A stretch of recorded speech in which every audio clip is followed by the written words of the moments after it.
spot, Chief. And what? You're in the oozing spot. No. If you want.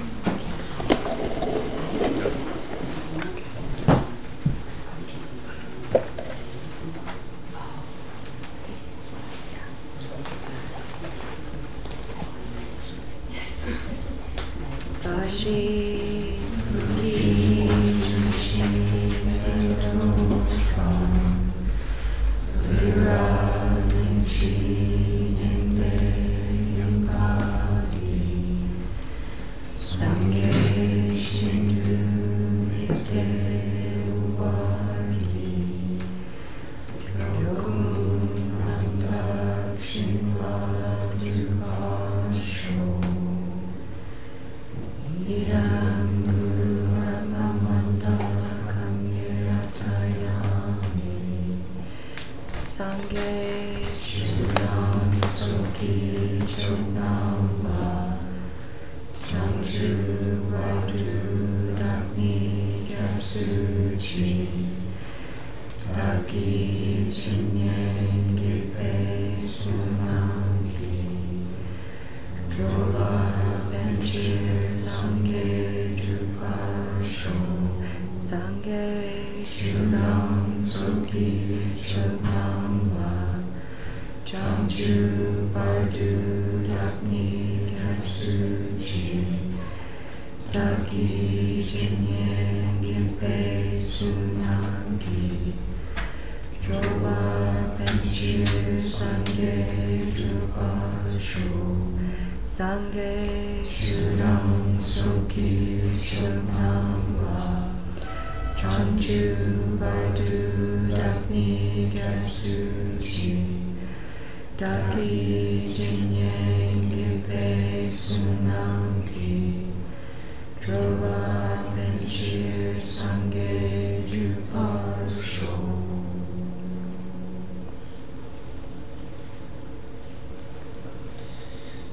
So please sit comfortably for a few moments of meditation. Your eyes mostly are all the way closed. Spine straight. Torso in one plane. Breathing gently through your nostrils if possible. Shift the mind from the day's activities and work to a more neutral place by watching your breath. And see if you can count 7 rounds without losing your focus. 1 exhalation and 1 inhalation is 1 round. If your mind loses its focus, go back to the beginning and start again. Simply focus on the sensation of the tips of the nostrils.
A clear picture in your mind of a holy being or holiness as you conceive it, or a feeling, if not a picture.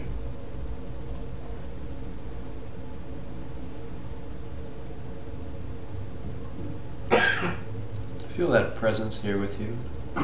Visualize it here with you.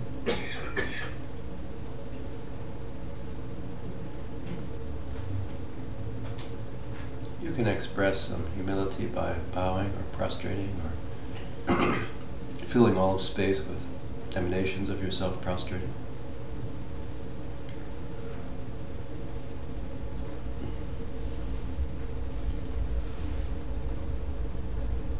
Good to make some offering of beautiful sense objects. Whatever is exquisite to you, you can offer to them. See them partaking of them, experiencing sheer bliss.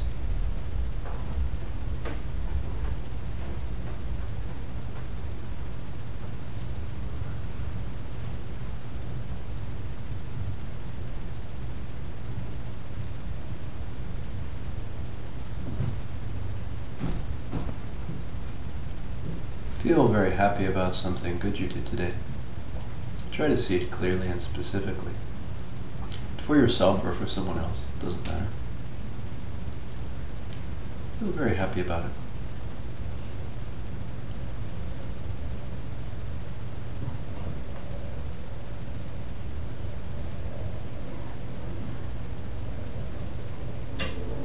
Offer that feeling and goodness as well to them.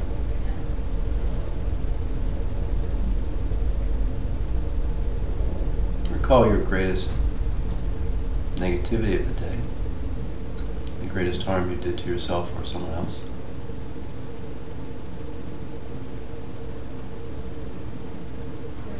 See it clearly in detail. Feel again what it felt like.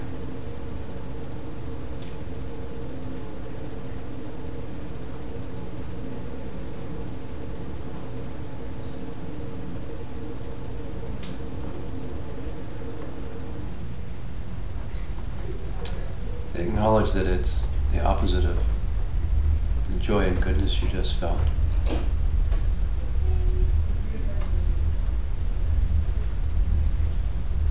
Recognize that you want the former and not the latter.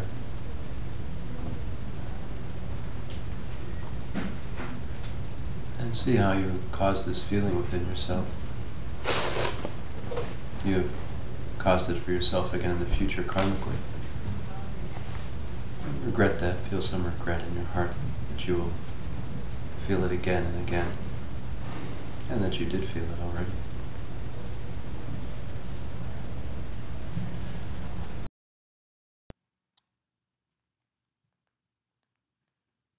Try to make a promise to yourself not to do that again, at least for a manageable period of time, name the time period.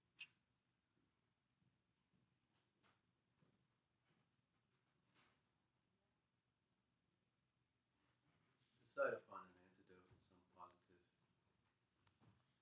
force you can engage in, positive energy. Awesome.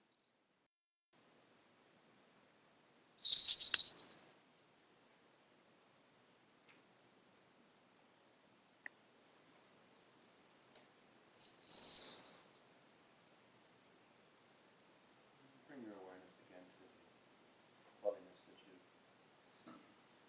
feel with you, or see with you. Ask for guidance and instruction, direction to reach the end of suffering quickly in this life, for yourself and every other being.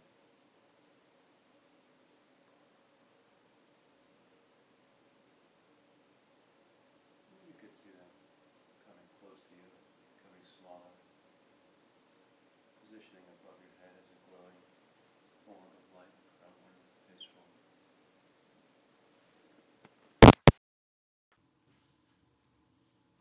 So thank you for coming, holy beings. Homage to all holy beings everywhere.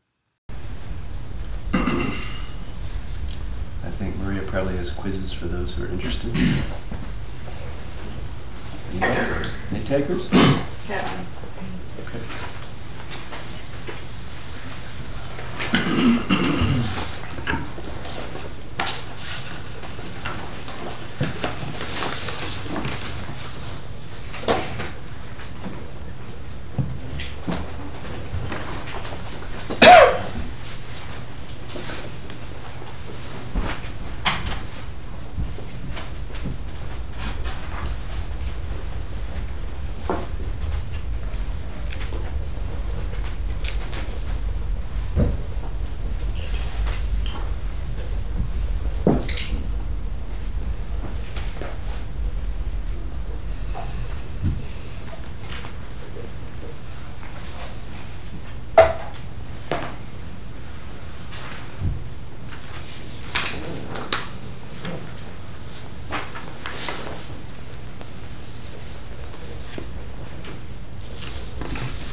I know. My goodness, Chris.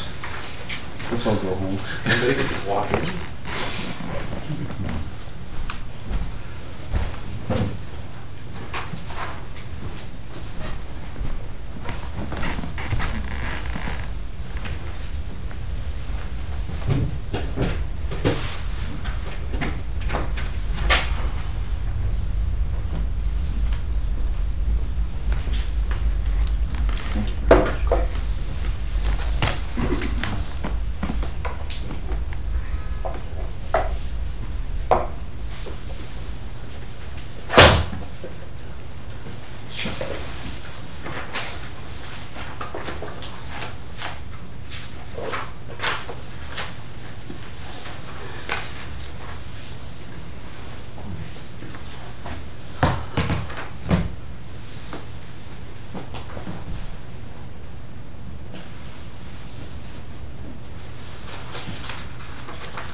Done?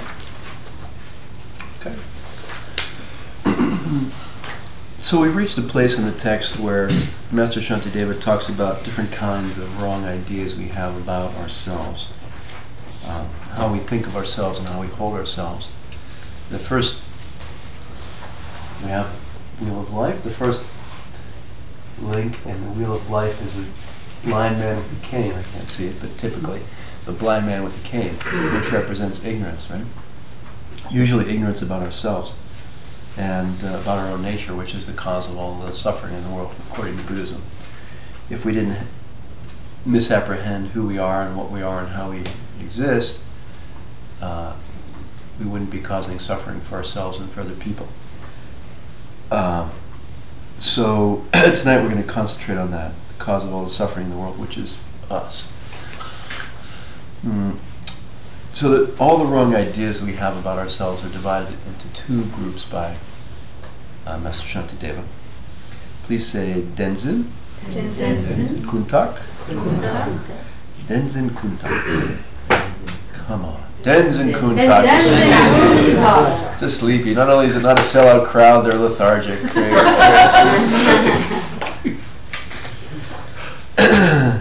So Denzin means the tendency to see yourself as self-existent, to see anything as self-existent. Den means true, and Zin means to hold it that way. So it's a tendency to see things as existing from their own side. Right? Do you exist? Mm-hmm. You're here, right? I hope you exist. Right? Did you go to work today? Yeah. Well, or no, right? Just smiling, so no. Oh well, huh? You know, I mean, do you function in a normal way? Yeah, obviously, right? But do you exist in the way that you ordinarily think you do? No. You know, we see ourselves as existing in a certain way, and we don't really exist that way. And that's what we have to talk about. So Denzin is a tendency to see something as existing in the way that it doesn't exist. We tend to see ourselves as existing in the way that we don't exist. We get it wrong, right? Kuntak is a special expression. It means an intellectual or learned belief, a wrong idea about yourself that you learned from someone else. Someone taught it to you. You weren't born with it, right? So these are beliefs about who you are, where you came from, right? It's not like you were born and all of a sudden you came out of the womb and said, "Praise Jesus, thank you for making me," or something, you know, you know, or whatever it might be, right? Or, you know, "My God, I'm a karmic manifestation," or whatever, you know. Know what you might say when you come out, but you know, we have all these beliefs about where we came from and what we're made of. It's like, what are some of them? Like, I'm a bunch of atoms, right? I'm a collection of atoms, DNA, cells. That's who I am, and that's what I am, right? That's one belief system, one idea, right? So, I mean, where's another idea of where you came from? Well, there's the God thing, right? The idea God made everything and God made everyone. If you talk to a certain group, they would tell you that, right? I mean, then there's nature versus nurture, right? Or nature and nurture, depending upon the school that you're in. One or the other, or a combination of both, right? I mean, you know, we learn things as we're kids. We learn new words, and we ask our parents about them. You say, "What's God?" You know, and then they tell you something. And then you're like, oh, now I know what God is, right? I understand God. Now I get God, right? And then that's your belief system. That's what your parents told you that God was, right? Or someone along the way, your Sunday school teacher or a priest or whatever. I mean, there are different ideas people have. I mean, some people think that it's their mind. You know, there's different psychological theories about who we are, or where we came from, or why we exist the way we do. Those are all Denzen Kuntak. Those are all learned belief systems, right? We picked them up along the way. We were exposed to them and we picked them up along the way. Theories that we picked up along the way, right? We were brought up with them, and they explain who we are and what we are. So, you know, they say your mother drank before you were born, so that's why you're stupid. You know, your mother didn't drink, that's why you're smart. I mean, whatever, right? Doesn't matter. So we've rejected a lot of those. I mean, I think some of us have rejected the idea of a guy with a flowing white beard up on the throne in the sky, taking care of everything and having created us and controlling us, right? Some people, you know, the stork you get early on as a kid, you know, where did I come from? You came from the stork. Well, it's a belief system for a while, right? At some point you reject that belief system, right? And so as we go through our lives, we learn and reject different belief systems, right? So there's certain belief systems that we have not yet rejected, which are still problematic, as Master Shantideva is going to address. Some of them have been easier to reject than others. Some we still cling to tightly, right? So 95% of what people believe is because, you know, mom and dad or the teacher told them it was that way. Kedrup J says, you know what? 100% of Tibetans believe in reincarnation. None of them can tell you why. You know, it's just what their parents told them the deal was, and they believe it. And that's, you know, that's nothing better than that, nothing more than that. So,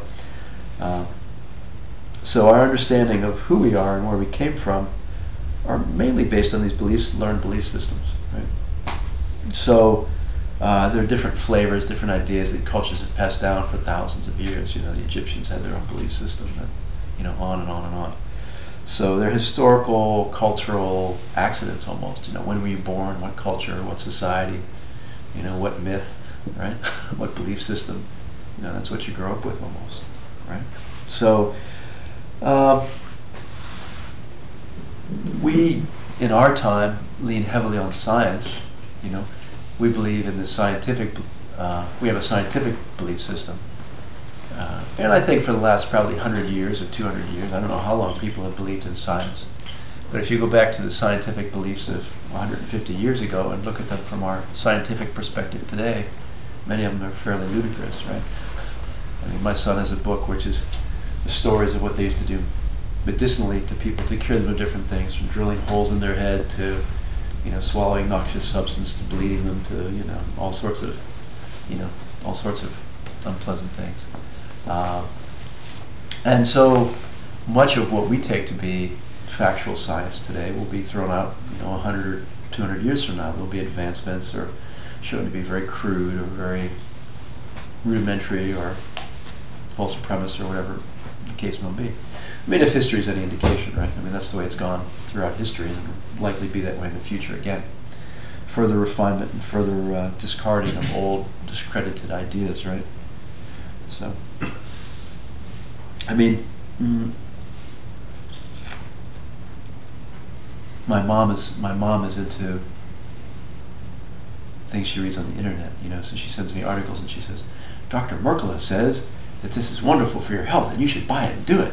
And I keep getting these emails, Dr. Merkle says this is wonderful and you should do it. You know, the belief system, right? When she was younger, it was Prevention Magazine. She had the Prevention Magazine belief system, right? Prevention Magazine says, you know, you should do it. It's kind of like that, right? So, I mean, we have the New York Times, we read it in the New York Times, and we believe it to be true. I mean, I think, maybe not the New York Times, but, you know, maybe the Financial Times, I don't know.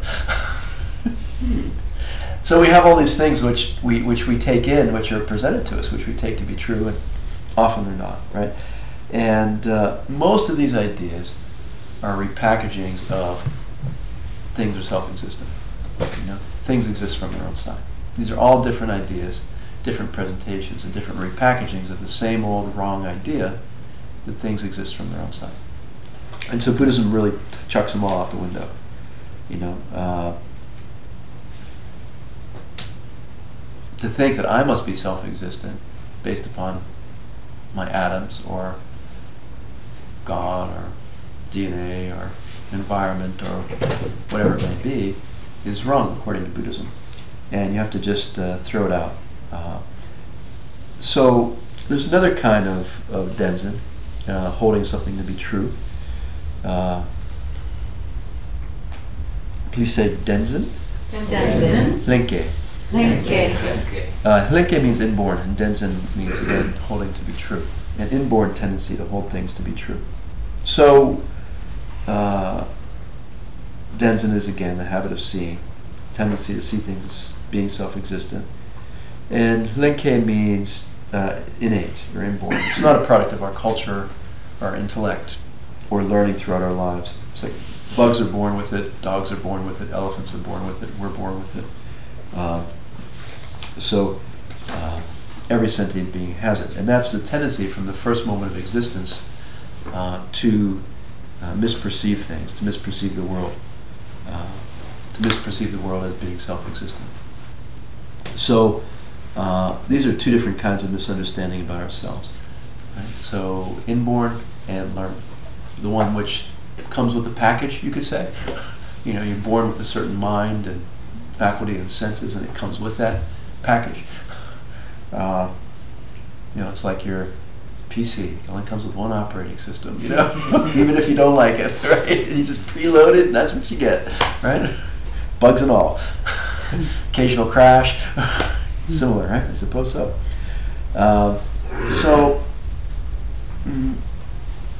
The thing that causes us to create karma and be reborn in this realm is the second, the denzen hlenke, the inborn tendency to see things as self-existent. Right? So, I'll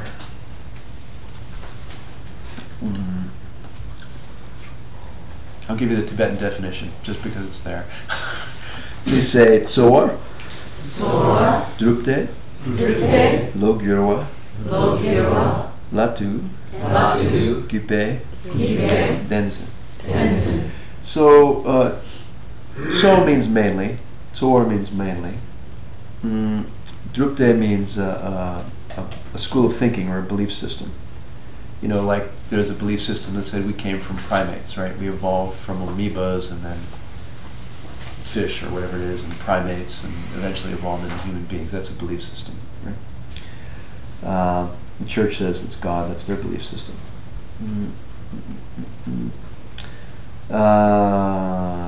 Let's see. So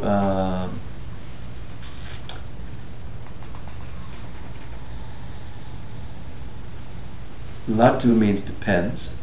Gyupe means on that, by that system of beliefs. Gyora means it has been changed. Your mind has been affected. They're saying your mind has been affected by a school or belief system. Latte means it must depend on that. Gupe means on that. And denzen again means holds to be true. So this is the definition of the tendency to see things as self-existent because you're taught it by other people. Right? So you see things as self-existent. And it always relies upon someone coming to you and teaching you a belief system which changes your mind in that way to the belief system. So someone comes to you and they teach you something and it changes your mind according to that belief system. So this is the first one. And in general, it's what your friends tell you about life. You know, like when you're a kid and they're like, oh no, it really works this way. And you believe them, you know. You get in trouble. It doesn't work that way. So then there's a definition of the innate tendency to see things as self-existent.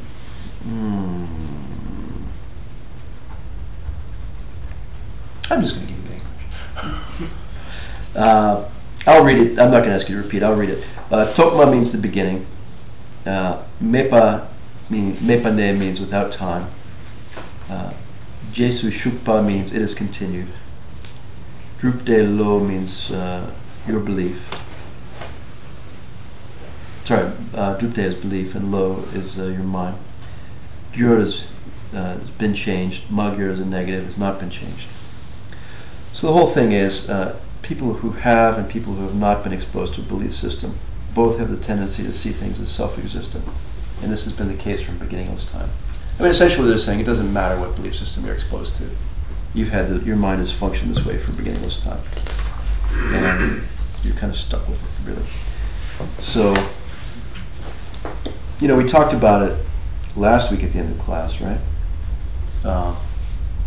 How the mind works, right? The mind is moving very fast. The mind is like flashing ideas constantly. Like I was sitting in the car waiting to come here, and I saw someone waiting at the light on the corner of 9th Street from 4th Avenue. So I saw this gentleman who was tall and thin, and he had a cardigan on, and he had cords on, and bless you. And he had the blinker on his bike, and he was getting in a helmet, and he was getting a shortcut hair, and about 6'1". He was getting off his bike, and his back to me, and he was putting his bike on locking his bike up. And I said, "Oh, that's Chris." A couple minutes before class, and then he got off, and then he started to walk towards the class, and then I took his helmet off, and I saw gray hair, and I said, "Oh, that's not Chris." And then I looked over there, and I saw this fat little round thing. It's about this long. Easy. It's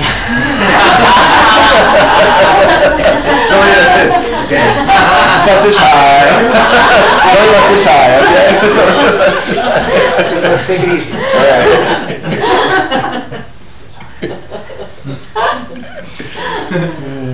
There's no way. No, anyway. Yeah. And so it was this little Wiener Schnitzel dog. This is a fat little Wiener Schnitzel dog. It was just waddling along. It just flashed into my mind. Fat little dog, And so these things are just constantly flashing in the mind, right? And where do they come from, and what causes them? It's not like I said, I want to think there's a fat little dog, and then I had the thought there's a fat little dog, right? It's there. It just appears. It pops up, right? And the mind is constantly flashing meaning and identity and naming and concept, right? And it's instantaneous, right? It's flat. It's like first I was looking at the owner. I didn't see the fat little dog. She was bending over to pick up its poop, and I'm thinking, as I have thoughts flashing about that, and then I see the fat little dog, and I have thoughts flashing about that. And it's like we said last week. The mind is constantly flashing millisecond after millisecond after millisecond of idea and concept and identity, which we take to be reality, right? Which we take to be existence, what's out there.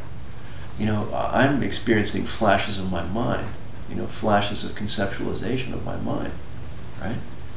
Fat little dog, nasty poop pickup, whatever it is, right? And, these are just flashes in my mind. And yet somehow I'm taking it all to be out there and over there and having nothing to do with me. There's a fat little dog over there, and it's got nothing to do with me. It's just a fat little dog over there. The fact that my mind flashed fat little dog for a second, what's that got to do with anything? I mean, that's our normal way of relating to the world. That's our normal way of seeing and thinking about the world, right? It's backwards. It's wrong, right? And so we touched on it last week, and this is the idea, to me, this is the idea of this sort of innate, inborn tendency to see things as self-existent. The mind functions in a way where it's just flashing concept and identity. It's just saying, Bruce, Chris, not Chris. Oh, confused. And it's not like we're sitting there saying, what thought am I going to think next? And, let me now have this train of thoughts. Sometimes after we have a thought, we think, I don't want to think that thought, if we're lucky sometimes, right? So, the thoughts are just flashing on their own, right? That's karma ripening. Those are impulses. Those are impulses which are occurring, and ripenings which are flowering and arising as events and perceptions and, ideation and identity and concept, right? We're not in control of it. That's past karma forces our perceptions upon us, It's like saying, I didn't want to just look over and perceive her in the middle of a drink of a beverage. It's neither good nor bad to me. I'm indifferent. But I didn't wish to have that, and I didn't choose to have that, and I didn't think I was going to have that. It just happened, right? So this is the idea of karma is forcing you to experience things, right? I mean, it's not like I'm choosing to say, oh, the fan is spinning slowly, and I want it to spin faster, and then it spins faster. It's like, no, it's everything is presenting itself to me, right? Constantly, millisecond by millisecond by millisecond. And all my mind is capable of doing is flashing a name, a label, an identity, a concept. slow fan. I want fast fan. Whatever, it doesn't matter. Dim lights. I want bright lights. I mean, lots of obviously many milliseconds of ideation going on there, right? So, to me, this is really the heart of this notion of inborn self-existent view. It's not like we could turn our mind off and we could say, I want to direct my mind and I want to have the thoughts that I want to have, and I want to see things in a slower progression. I want to actually watch my mind engaging in the receipt of sense data. I want to see the sense data coming in slowly. I want to see the sound wave. I want to be able to feel the sound wave coming in, so I know it's coming in, And I want to be able to register the sound going through my organism, and I want to be able to watch myself go, oh, Beethoven, I love it, So I can watch the whole process so nicely and precisely, right? And we can't do that, right? Isn't that part of the goal, to do that without labeling? I mean, almost to do which? To do? Well, to see what's around you and be aware of what's around you, but to not label it. I mean, for example, if you're walking... Good luck. I think that's his point, is that good luck with that. But I mean, if you're walking through the woods, yeah. Or actually, when I walk through the woods, I look at all the different flora and fauna, and I don't know what any of it is, because I never learned that when I was young. Yeah. So I can look at a tree and go, I have no idea what kind of tree that is. But you went tree. So, at a very basic level. Yeah. So I didn't put fat in front of the tree. I didn't put Chris in front of the tree. I didn't. So you want better labels? Is that what you're saying? No, Okay, what are you saying? But more precise labels? It seems like there should be some way to practice that. Practice not labeling. To practice not labeling and just, absorbing what's going on around you without really putting the adverbs and adjectives into everything. That would be meditation. But then you're not interacting. Well, your mind is still active. I mean, when you're walking down the street, you're not meditating. Oh, wait. Oh, wait! Oh, wait. Oh, wait. Can I throw something into the mix with like the difference between labeling and like narrating it, like you're like making decisions about, like and like liking or disliking versus the labeling? How does that play? Because that's a different layer. The judgment. Judgment. It's a different layer of what we're doing and how that affects this goal of ending suffering, right? What do you think about? I think I was distracted. You have to say it again. The difference. Sorry. It's okay. We can. Just the difference of making a judgment in it, like, or narrating how you feel about everything and the story to go along with it, or if it's just that's a tree. Okay, it's very neutral, like because the goal is this ending of suffering. I don't think it can ever be neutral. Well, we're talking about discursive thought, aren't we? I mean, we're speaking of discursive thought. So we're speaking of discrimination, the mental function of discrimination. This is left, this is right, this is blue, this is red, this is up, this is down, this is day, this is night, right? So the mind, while the mind is active, it typically is discriminating, right? I mean, I'm here, I'm breathing. These are all aspects of the mind discriminating, right? So, I mean, I think, Thomas, what you're getting to is we can slow it down. We can withdraw a lot of the projections. But isn't that ultimately what we're trying to do in meditation? We're trying to see how things exist free of those conceptual elaborations and free of those projections and absent, in absentia, really. Right? It's what does reality look like when you're not projecting conceptualizations? That's a meditation on emptiness, right? That's a meditation. That's practicing one's meditation on ultimate reality. It's like, here's here's stuff in my hand. Now I withdraw this. You withdraw your projection. What's there in my hand? Right? It's meditation, right? Yeah. And isn't it also something we talk about doing it with eyes open too? I mean, like we do. I think we do talk about that. But sitting there and taking things. I mean, that's ultimately, if you're going to have this realization of dependent origination, I would imagine that comes after a long time of doing that meditation, eyes open with things in front of you, as well as doing it eyes closed. It's just...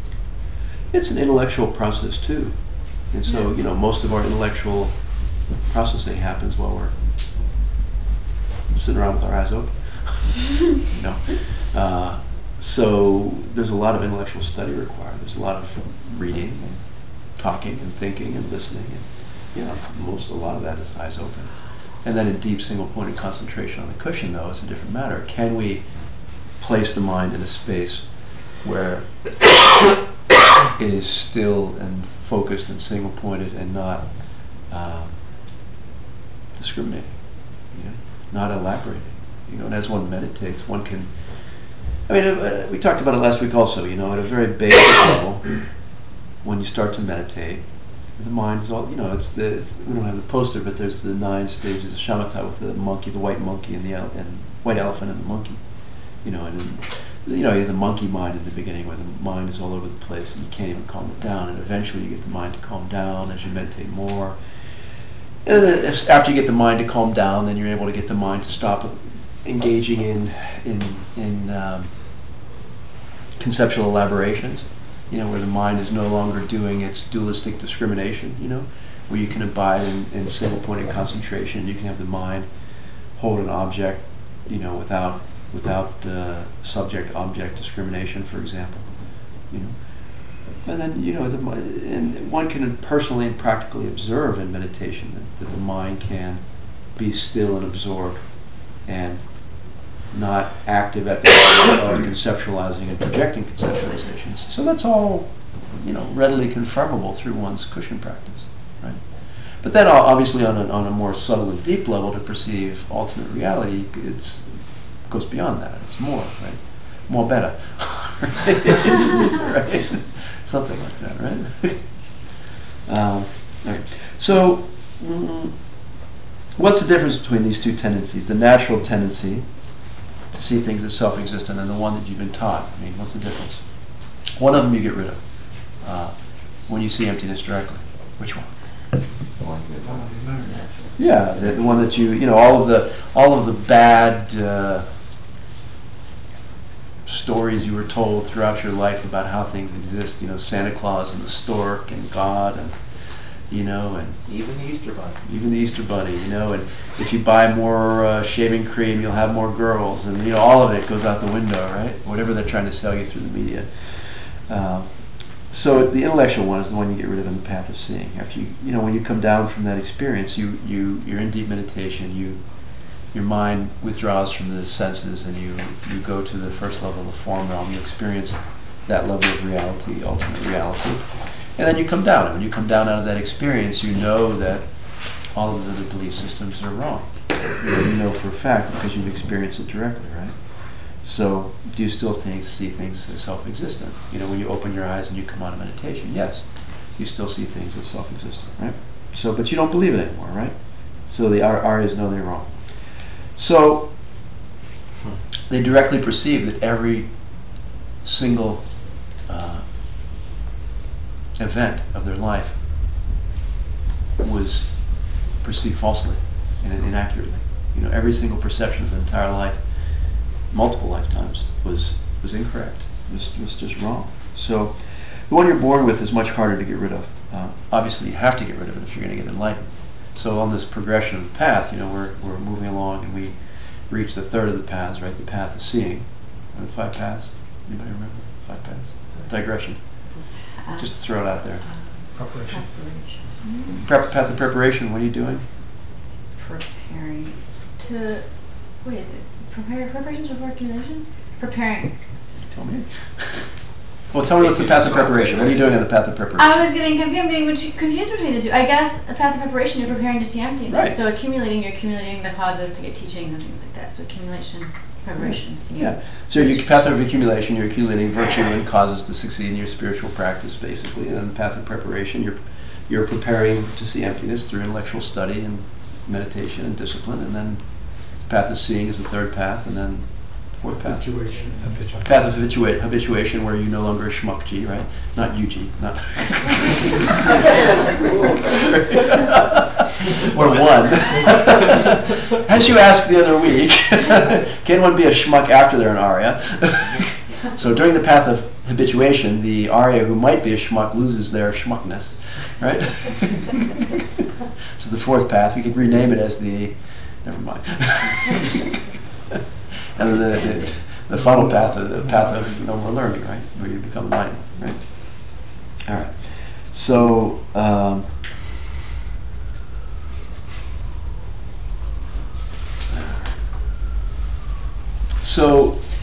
can one get rid of the inborn tendency to see things as being self-existent in this life? Yeah, it's possible. Otherwise, you couldn't get enlightened in one lifetime, right? But it requires one practicing with their whole heart on advanced teachings. It requires practicing the tantric path with one's whole heart and with a sweet lama who can lead one along the way and teach one the practice. If you're going to stop it in this lifetime, it's more typical to stop it in multiple lifetimes if one isn't on the serious tantric path. So please say Segupa. Segupa. Lost my page. Come up there. No, It's in the end of Tonglam Sagupa. oh, there it is. Sorry, I missed it. Tonglam. Please say Tonglam. Tonglam. Sagyugepa. Sagyugepa. Tong is seeing, Lam is path, the path of seeing. Sa means level, and Gepa means eighth. This is the eighth Bodhisattva Bhumi, eighth Bodhisattva level. There are 10 Bodhisattva levels, I think we mentioned it before. The first level starts on the day that you see emptiness directly when you're on the Bodhisattva track, when you have ultimate compassion, total compassion in your heart. And the 8th Bodhisattva level normally happens something like seven lifetimes later. And on the 8th Bodhisattva level, you forever stop the inborn tendency to see things as self-existent. You stop the manifest tendency to see things as self-existent.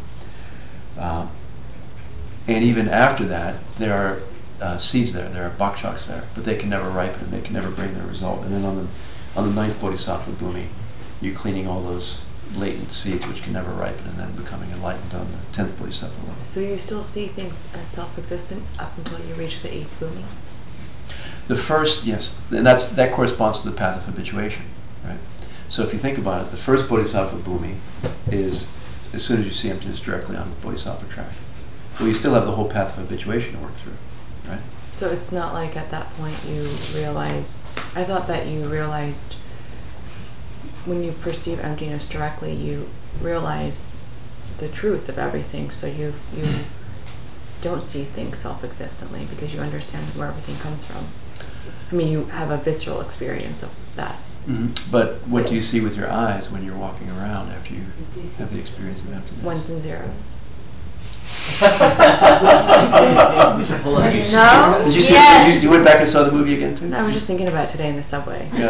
I was walking down and I was seeing all the people walking and I was like, I wonder what it'd be like if I was in the Matrix. Google Glass, it's coming. But, Wait, it's, you've seen it, but it's not like you see it. You've seen it, so you can remember it now, but you're not constantly seeing it. It's like but you have seen it, so you're holding that memory. You're So think recalling about it. Yeah, think about your favorite chocolate, right?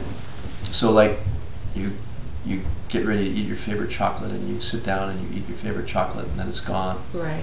And then you remember your favorite chocolate. Right? No, but it has to be much more impactful than that. Oh, of course, we're not talking scale and But like, magnitude. I mean, it's to the point where like, wouldn't it be to the point?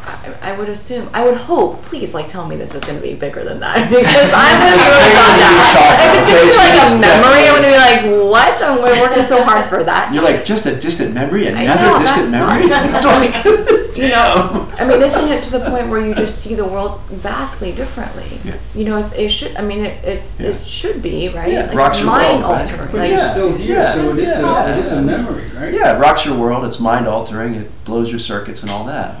But when you open your eyes, you still say that's a slow fan spinning, right?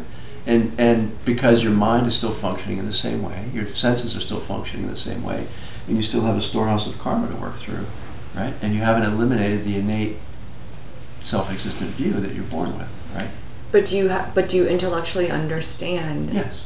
much deeper than where you did before. It Oh, wasn't just yeah, like a taste yeah, and then you're, totally. you know. Yeah. And then you So just... It's really important to understand. Look, we can sit here and we can talk about emptiness intellectually, and we get some sense of it, perhaps, to whatever degree. Right? When you have the direct experience of emptiness, it changes your being. That's why there are two classes of beings in the universe. There are Aryas and non-Aryas. They didn't make that distinction because it's not relevant, you know. I mean, you know, the fact that you're an Arya means it's a very significant event. You know, you're a completely different class of being. You know, they're considered children and Aryas. You know, so it's a radical, you know, profound, massively holy, you know, world-changing event. You know, but when you come out of it and you open your eyes, you still go, oh, that's a slow fan spinning. So you still can, depending on what stage you are, actually see things self-existently and interact with it as if it were self-existent. You still have those seeds. That's what the path of habituation is, you see. So it's very important to make the point, which is that the experience, seeing emptiness directly, only gets rid of a couple of kinds of doubt, right? Because you've had the direct perception of your future enlightenment and all the rest, met the Buddha, the Dharmakaya, right? So you don't come out of the experience and say, I see ones and zeros on all the walls when I look at them with my eyes. You know, you have a deep and profound and visceral realization that this is the illusion. Remember, we talked in the other class about one of the meanings of illusion, right? And that's one of the meanings of illusion. After you have a direct experience of ultimate reality, you know viscerally this is all the illusion, right? You can't stop yourself from seeing it as a wall.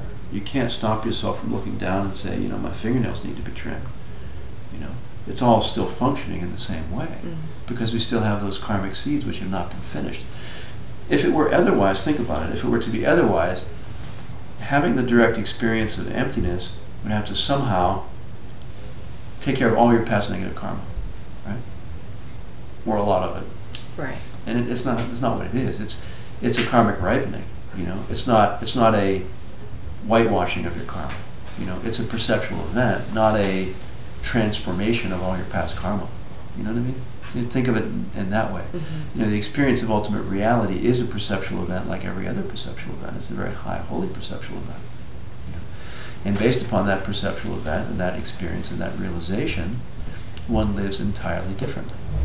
One behaves entirely differently. One's understanding of reality is entirely different. One's perception of causation is entirely different. One knows the laws of karma to be true. One lives in accordance with the laws of karma, right? And so that's why it's so profound and so radical, because, you know, whenever you're inclined to go steal something, you go, God, I may as well just steal it from myself. That's stupid, right? And you just know it for a fact, you know. You know, or when you're gonna, you know, so like that. Does that make sense? Yeah, no, I think that's really important to be educated about that, because I think there's a very misconceived notion of the practice and also how we see certain teachers, you know, and being very assumptive of, you know, it's like once you have perceived emptiness directly, it seems like it's like you can kind of go on cruise control because you know, there's a sense of like you're in a certain place, you're at a certain level, like you said. So well, you're a stream enter. You know, it's, you're on the elevator out, so right. you're a stream enter. So it's true. Yeah. But at the same point, to know that there's quite a bit of work that needs to be done. Once Huge. That's been done, it's not just. And then also having a intellectual understanding of certain teachers that you know that we view in the Sangha and what you know. I think that's. Yeah, it's a very important point in terms of teachers. You know, there's I mean, there's a whole story in and of itself, right? I mean, you know, they're ordained or Tibetan or Western or not ordained. It kind of doesn't matter. You know, you get this thing of like, I have meditative realizations, you know, so I'm exempted from everything or something, right? I can do whatever I want because I got some meditative realizations, or I had whatever meditative experience, or I had certain spiritual ripenings and realizations, so, you know. But that is a sign of immature spiritual view, in my opinion. You know, just because someone has a realization, whatever it is, does not exempt them from the loss of karma, does not exempt them from the fact that everything is empty and is driven by ethics and karma, right? And if one has spiritual realizations, one ought to be living even more in congruence with that understanding. So there's a real disconnect there. If someone's going like, I got spiritual realizations, I can do whatever I want, you know, I mean, it's just a real logical disconnect to that position, you know. And then from the student side, it's very dangerous to do unbridled, what was that? It's very dangerous to,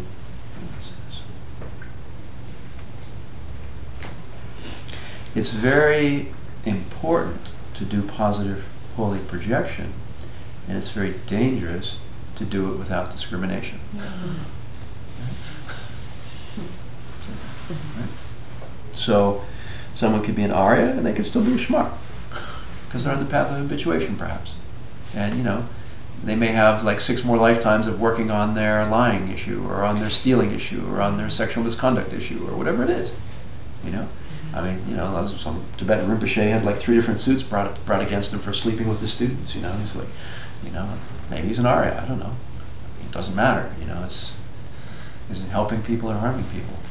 So it's really an important point. I mean, that's why there is a 4th path. It isn't like the 4 paths. You know, path of seeing, path of no more learning. You know, right? It's like it would only be 3 paths, because then it would be the path of seeing would be it, right?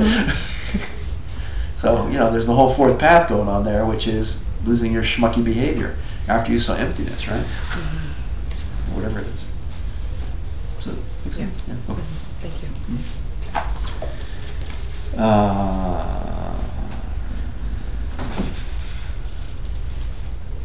Okay. So when you're going through the first 7 Bodhisattva bhumis, there's the first Bodhisattva bhumi where you see emptiness with compassion, Bodhisattva track, and then the 2nd through 7th Bodhisattva levels correspond to each of the 6 perfections. It's developing the extraordinary practice of giving. You know, it's having an extraordinary practice of not getting angry, an extraordinary practice of ethics, an extraordinary practice of concentration, etc. Right? So, and then when you get to the 8th Bodhisattva level, then you've extinguished the innate self-existent view that you were born with, and that corresponds to achieving nirvana on the Hinayana track. As in, you get a little more to go on the Mahayana track. 2 more bhumis. Is it possible to be a child and a jiva-less? Like, Because intellectually you don't have the same processing as a... Well, I would say in principle, I don't see why not. You know, that's the idea of trokus. You know, if someone, let's say someone's an Arya and they've got 6 more lives or 1 more life or however many more lives to go, and they're born and the seeds are triggered, it just really becomes a question of at what age are the seeds triggered. And I mean, I can't really speak to it authoritatively to say the seeds would or would not be triggered by a certain age, but you know, perhaps so. I think that's why there's such an emphasis on finding the higher reincarnations, is to make sure that they're in an environment where the seeds are triggered as soon as possible. You know, because like any karmic seed, if it's not watered, it doesn't flower. You know, it needs conducive conditions.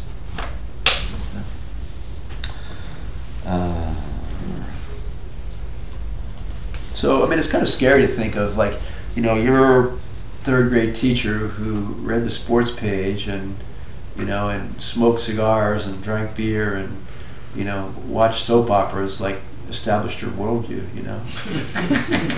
You know? It's like, right? It's like, read the local conservative paper or whatever the local paper was, you know, and People magazine and whatever they had back then, right? And they're like telling you how it really is. And they were like, oh yeah, you're God, you're wonderful, I believe everything you say, right? Unfortunately, that's the nature of our world, nature of our lives. So Master Shantideva says there are 3 kinds of wrong ideas we might have learned along the way from people like that, which are wrong. And he, of course, enumerated these 13 centuries ago, and things haven't changed much. Human mind still behaves basically the same way. sees things as self-existent in the same old way. So, you know, sort of, this is like kind of David Letterman's spin-off, stupid way of looking at the world #1, right? It's like, and you know, I mean, in a way it's a joke, but in a way it's not, because if we hold these worldviews, then we're going to suffer and die.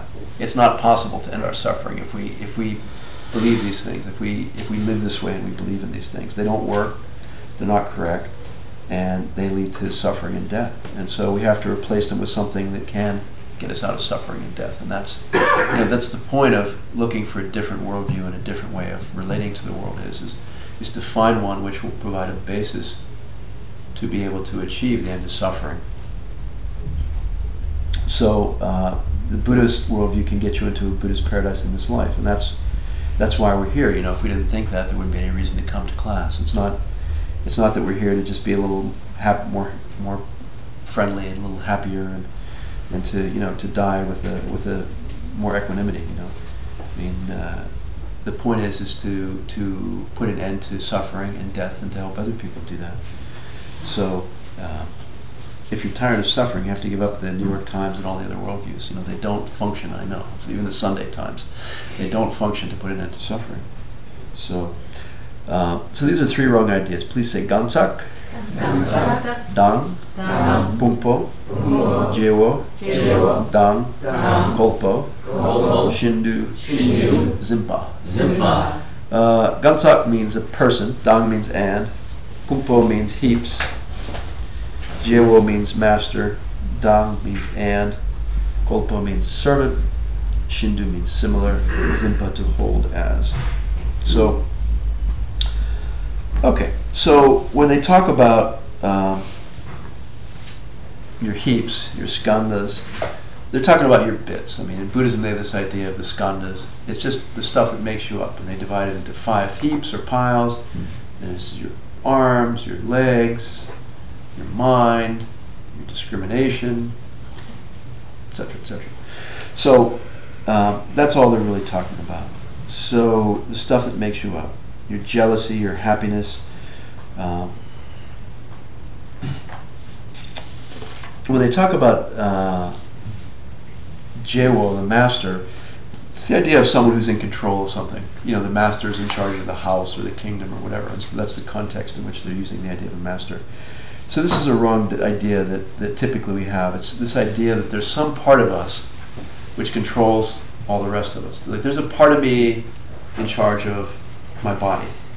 Like there's a part of me that tells my hand to open and close. There's a part of me that tells me to pick up the teacup and have a drink. There's a part of me in charge of my mind that says calm down or pay attention or whatever, right? So there's this idea that there's some separate part of me which is the master of the ship, as it were, my body and mind, master of the body and mind. So there's something here somewhere that's in charge of this body and mind, right? We think that there's something here somewhere that's in charge of this body and mind, and it's directing it and controlling it and the captain of the ship, right? And so this is the first wrong way that we think of ourselves. We hold that we're similar to a master and a servant. Like there's a master here somewhere controlling the servant. That my hands and my mind and my body are the servant, right? So that's how we think. It's not even actually a Buddhist view. None of the Buddhist schools believe this, but this is how we think all the time. You know, we think there's like some Wizard of Oz guy behind the curtain pulling the levers, you know, making it all move. You know, so it's like you're a kid, right? And you say to your mom, "Mom, what's a soul?" And she says, "Oh, it's this thing that's kind of inside you, and it's always there, and will always be there, and you know, it's separate from your body and the rest of you." And then we go, "Oh, okay, now I know what a soul is." And so then we grew up with this idea that there's this part of us, it's sort of the eternal part that's like separate from the rest, right? And maybe having some influence on the rest. Like, what's my spirit doing to me? What's my soul doing to me, right? So something invisible inside of us somewhere. Like you can't touch it, you carry it with you. This thing, right? It's like maybe this crystalline thing, clear, sparkly, white, glowing thing. That's how I always saw it. It's like about like this here, right? So it's that idea that behind the body and mind, there's something pulling the levers and running the show. And it's a subtle view, and we have it all the time, right? And it's not correct. I mean, if you got rid of my mind and you got rid of my body, would there be a John left here?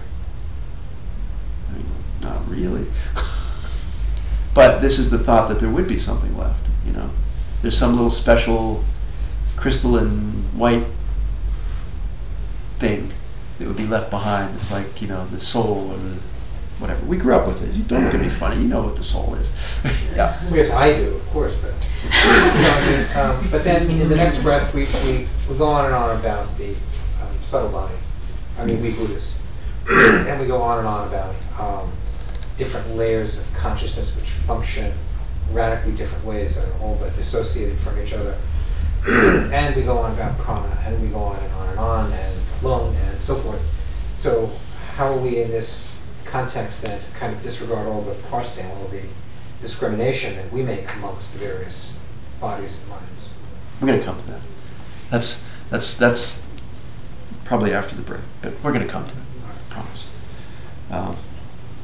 But you know, the Buddhists believe that, look, if you strip away the body, you strip away the mind, right? Nothing left, basically, right? You know, that's the first wrong idea. You know, there's not something left over. There's not something controlling the body and the mind and directing it. Okay, please say Dultren. Dultren. Chame. Chame. Duzimpa. Duzimpa. Dultren means partless, an infinitely small particle, a partless particle. Like, you know, thing. It's like what scientists do. I'm going to keep splitting this atom until I get to the smallest particle that I can't split anymore. They had this idea 1,300 years ago. It's not very innovative. So it's this idea that somehow there's some very basic particle that makes us up. You know, there's some building block of matter which we're made of, right? Which constitutes us. The fundamental building blocks of reality, which science is always looking for, right? And so we've been brainwashed in our life, in our culture, in our society to think that that's how things really exist. If we could just find the smallest partless particle, we'd find the nature of reality, and we'd find the building blocks of reality. We'd understand how reality really exists, right? And then that's what we're made of, in fact. I'm made of atoms, which are made of all these muons and blah, blah, blah, blah, blah, down to the smallest particle. And that's what this stuff is. This is a collection of atoms, and that's how I exist. I exist as a collection of particles, right? And that's where I came from, and that's what I am, right? You know, we think, well, I mean, you know, you can make bombs out of this stuff, and you can blow up cities. There must be something to it, right? So we believe that our ultimate nature is made up of atoms, right? Or particles of some kind. Call them whatever you want, right? So it's like this idea that I'm made up of so many iron atoms and so many carbon atoms and so many oxygen atoms and all the rest. You can go on and on, right? And that they exist from their own side. I mean, am I made up of atoms? Yes. Yeah. Where do they come from? How do they exist? Right? Are there atoms out there from their own side? And there is some infinitely small self-existent particle. If you put them together in a certain way, you get a human being. You see? This is how we think of it normally. That's the wrong view. And so we say that no, that we don't exist that way, right? So if you think that way, then you'll die an ordinary death and have an ordinary suffering life, because it's not a worldview and not a view, a belief system, which can lead you on to suffering. So, you know, that worldview doesn't explain the functioning of the world at the level of why did that person get hit by that car? You know, why were they crossing the street at that moment? Why didn't the car go 4 miles an hour slower and miss them? You know, why did Auntie May get cancer? You know, and on and on and on. You know, so.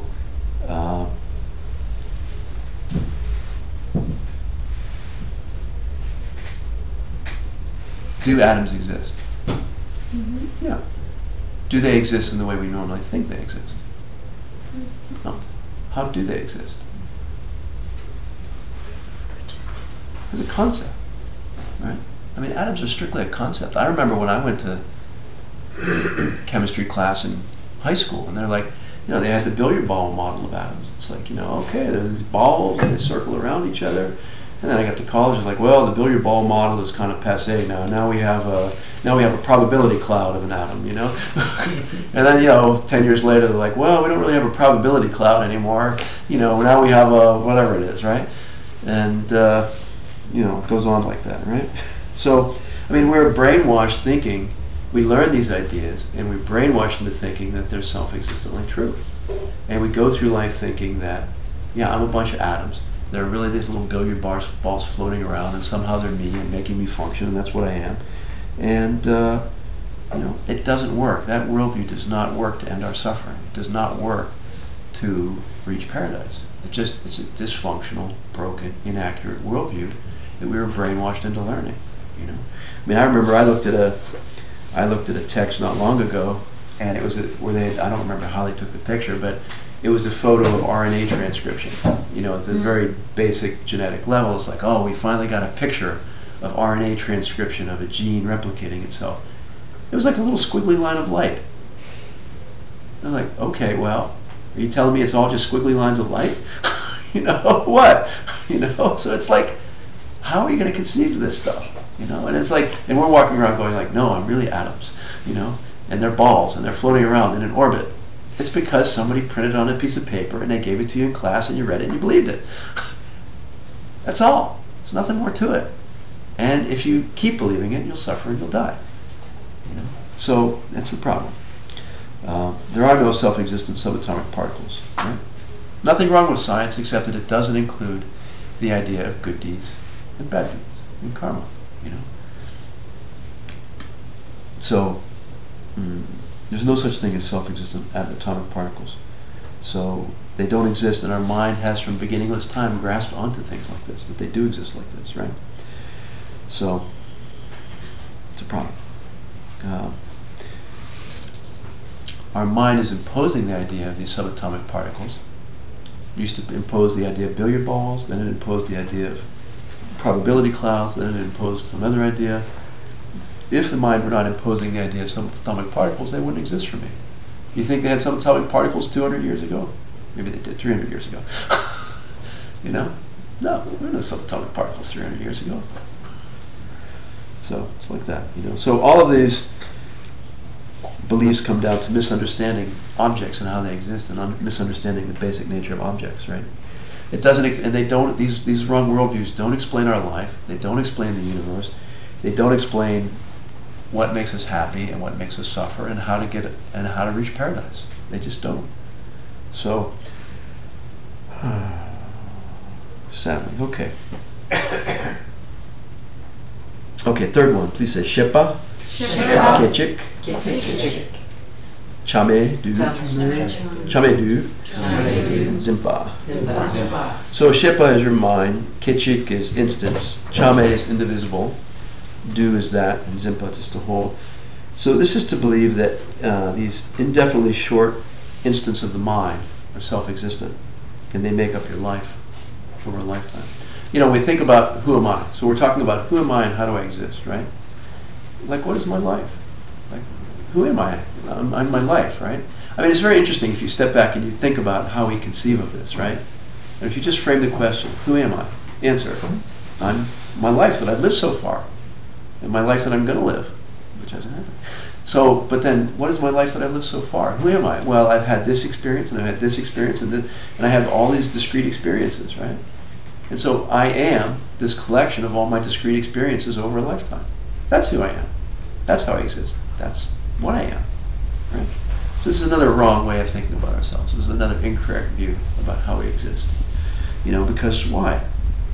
Those instances of experience aren't there from their own side. There are no self-existent increments of experience. Right? We look at it, we say, no, I was on the boat and I was fishing and I had the experience of catching the fish and it was great. Right? And it's there and it exists. Right? not from its own side. You see? The fish had a completely different experience. Yeah. I mean, it's like a movie. You know, it's like when you watch a movie, the frames are flashing by, right? They are perceptual events. Don't get me wrong. We are having perceptual events, obviously. You know, we have a memory of perceptual events, which is another perceptual event, but don't get me started. So, we have these perceptual events. It's like a movie. There's a frame, there's a frame, there's a frame, there's a frame, and once you get past a certain number of frames per second, you got reality. You know, you got a moving picture once you get past a certain number of frames per second. It's that way in the movies, and it's that way with our perception. So, you know, once we have a certain number of increments of frames of memory, we have a lifetime. Right? It's